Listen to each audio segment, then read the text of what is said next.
Em meio à fúria da tempestade, o barco de Pedro balança entre as ondas, pronto para afundar ao menor sopro de vento contrário. Assim, é o coração indeciso quando enfrenta o chamado para agir. Qualquer dúvida, qualquer sussurro de medo faz com que ele recue e se afunde nas águas escuras da hesitação. Sinta o tilintar da água chocando-se contra a madeira, o frio que aperta o peito quando a mente gela diante do desconhecido. Barco à deriva. Barco à deriva. Repita essa imagem enquanto reconhece a fragilidade de uma vontade que não encontrou ainda o leme da coragem. Dentro desse barco instável, vive uma dor oculta, um vazio profundo que se alimenta de promessas não cumpridas e de orações silenciadas pelo receio. Você já se pegou desafiando o céu em súplicas por direção, mas ao perceber o primeiro obstáculo, recuou, sufocado pela culpa e pela frustração. Esse vazio sussurra que talvez você não seja capaz, que talvez tenha falhado antes e vá falhar de novo. Reconhecer essa ferida não é para julgá-la, mas para acolhê-la com compaixão, permitindo que a verdade se revele sem peso de condenação. Napoleon Hill nos lembra que o ponto de partida de toda realização é o desejo ardente, um fogo interno que incendeia a alma e sustém cada passo na terra da fé. Sem esse calor vital, cada estratégia esmorece antes de germinar. Cada objetivo se desfaz como fumaça ao vento. Desejo ardente. Desejo ardente. Sinta as sílabas pulsarem no seu peito, alimentando a esperança de que Deus sopre sobre as chamas da sua vontade e transforme indecisão em impulso. Joseph Murphy, por sua vez, ensina que as imagens que repetimos em nossa mente criam raízes profundas no subconsciente, fortalecendo crenças que nos empurram, ora para o sucesso, ora para o fracasso. Quando você repete em silêncio cenas de tropeço, seu barco balança antes mesmo da tempestade chegar. Quando visualiza a vitória, cada onda enfraquece e o leme se firma em suas mãos. Imagens mentais têm poder de moldar destinos. Imagens mentais têm poder de moldar destinos. Permita-se escolher as que conduzem ao porto seguro da ação. Por fim, convido você a um olhar honesto e reverente sobre seu próprio mar interior. Pergunte a si mesmo: qual vento, medo, dúvida ou expectativa alheia está balançando meu barco agora? Identificar o sopro que paralisa não é apontar fraqueza,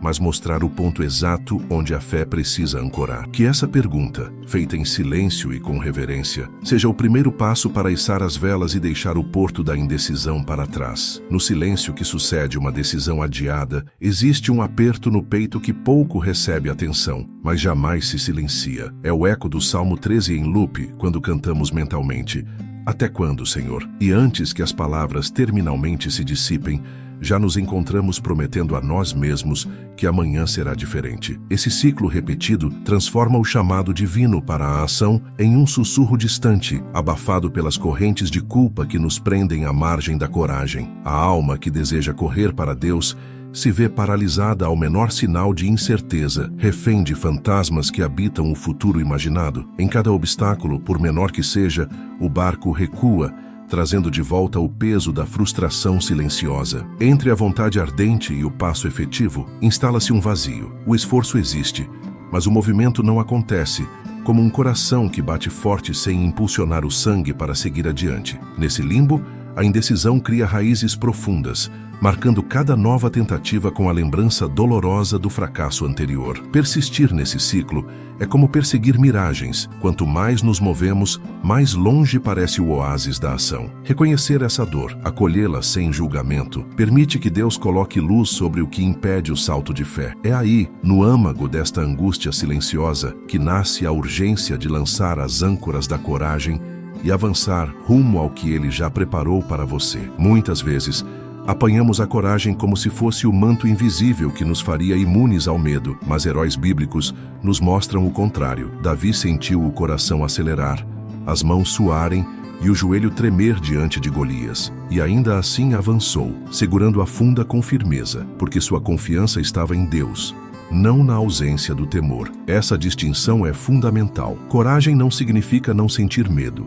significa reconhecer o medo e, mesmo assim, mover-se para o que Deus chama. Psicologicamente, Napoleon Hill nos lembra que reconhecer o medo é o primeiro passo para dominá-lo, pois só aquilo que é revelado à luz pode ser transformado. Quando acreditamos que fé é sinônimo de ausência de dúvida, criamos um padrão impossível de cumprir. A cada tremor, sentimos vergonha de nossa fraqueza e recuamos ainda mais. A verdadeira fé se sustenta na certeza do amor de Deus, que nos encara em nossa vulnerabilidade e sussurra: estou contigo, mesmo em meio às ondas. Ao aceitarmos que o medo é parte da jornada, deixamos de lutar contra nossa própria humanidade e passamos a convidar a presença divina a caminhar conosco em cada passo. Nesse encontro entre a realidade emocional do temor e a promessa da palavra, encontra-se o solo fértil para a ação corajosa. A fé não elimina o vento, ela firma as velas para que o barco avance, mesmo quando as águas estão agitadas. É nessa harmonia entre reconhecer o medo e confiar na força de Deus que nascem as decisões ousadas e as vitórias reais. Há uma tensão curiosa no coração que teme. Dentro do frio do temor, existe a centelha que pode acender a chama da confiança. Quando você traz o medo à luz em oração ativa, ele deixa de ser um inimigo sorrateiro e se torna combustível para um salto de fé. As sombras que antes tecilhavam dúvidas se dissolvem ao ouvir sua própria voz clamar ao Senhor, entregando o receio como oferenda. Nesse gesto de vulnerabilidade, o medo revela-se não como barreira intransponível, mas como mestre que aponta para a necessidade de fixar os olhos em Deus. Lembre-se de Pedro, que clamou ao mestre para que o chamasse sobre as águas. Mateus 14, 28, 29. Ele caminhou apenas enquanto o foco permaneceu em Jesus. Assim que voltou a olhar para as ondas e se deixou envolver pelo medo, afundou. Aquele instante revela um segredo profundo. O medo, quando enfrentado na presença de Cristo, torna-se portal para andar em terrenos que pareciam impossíveis. Cada passo sobre a superfície turbulenta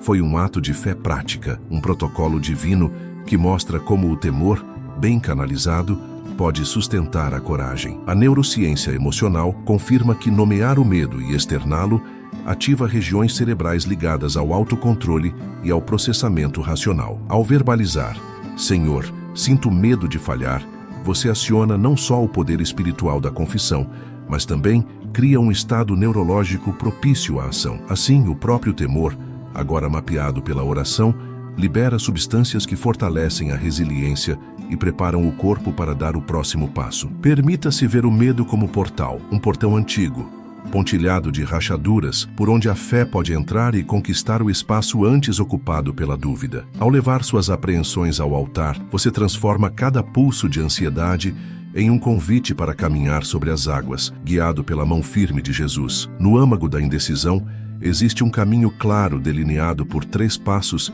que emergem como faróis na névoa do temor. Primeiro, é fundamental reconhecer o temor e nomeá-lo em voz alta, trazendo-o da escuridão do inconsciente para a luz da consciência. Ao pronunciar, sinto medo de fracassar, ou estou inseguro diante deste desafio, você dá nome à sombra que o impede de avançar, libertando-se do peso silencioso que corrói a confiança. Em seguida, cada pensamento de eu não consigo abre espaço para uma declaração inspirada em Filipenses 4:13, criando uma ponte entre o reconhecimento da limitação e a verdade que sustenta a alma. Repetir: eu posso todas as coisas naquele que me fortalece. Fortalece as conexões neurais da fé, substituindo o padrão de dúvida por um ciclo de afirmação divinizada. Frase por frase, a mente treina-se a confiar, pois aquilo que o cérebro repete se torna realidade interna. Por fim, avançar com um ato mínimo, um único minuto de ousadia, consolida o salto de fé. Pode ser um telefonema para compartilhar sua decisão, um breve testemunho escrito em um diário, ou um suspiro de gratidão arrancado em oração alta. Esse pequeno gesto, dado agora, gera um impulso neural de coragem, enviando ao cérebro o sinal de que, mesmo hesitante, você escolheu mover-se. Cada segundo dedicado a este ato mínimo ecoa como marteladas suaves no metal da sua vontade, moldando uma coragem que se fortalece a cada repetição. Reconhecer, declarar, agir. Reconhecer, declarar, agir. Deixe que essas palavras batam dentro de você como um tambor compassado, lembrando que a fé se comprova quando transforma sussurros de dúvida em passos concretos de confiança. Traga novamente à mente o barco de Pedro, balançando nas águas agitadas, prestes a ceder ao sopro de qualquer vento. A fé se prova não admirando o mar, mas caminhando sobre ele quando o coração escolhe fixar o olhar no Senhor, não nas ondas. É nessa travessia que a indecisão se desfaz e a coragem se firma, pois andar sobre as águas exige ação imediata, não hesitação à beira do cais. Napoleon Hill deixou claro que o ponto de partida de toda realização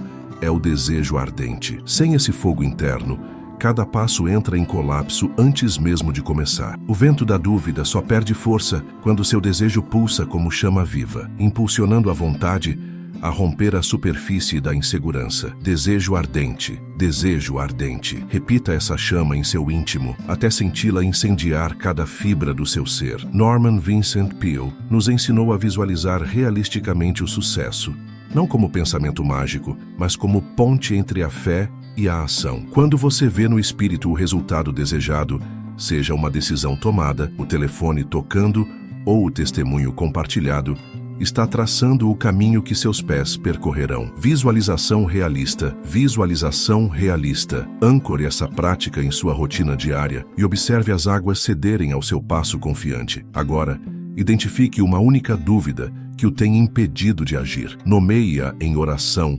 entregando-a a Deus, e comprometa-se a agir por, no mínimo, 60 segundos. Que esse instante de coragem seja o primeiro sopro de vento contrário que você enfrentará de frente, movendo o barco do receio em direção ao propósito divino. Senhor, mesmo no vale da dúvida, teu amor me sustenta. Ainda que as águas me cercem, não temerei, pois tu estás comigo. Amém. Se este vídeo falou ao seu coração e inflamou em você o desejo de agir agora, inscreva-se no canal para continuarmos juntos nessa jornada de fé prática. Deixe seu like e compartilhe nos comentários qual dúvida você nomeou hoje e como dará seu primeiro passo de 60 segundos.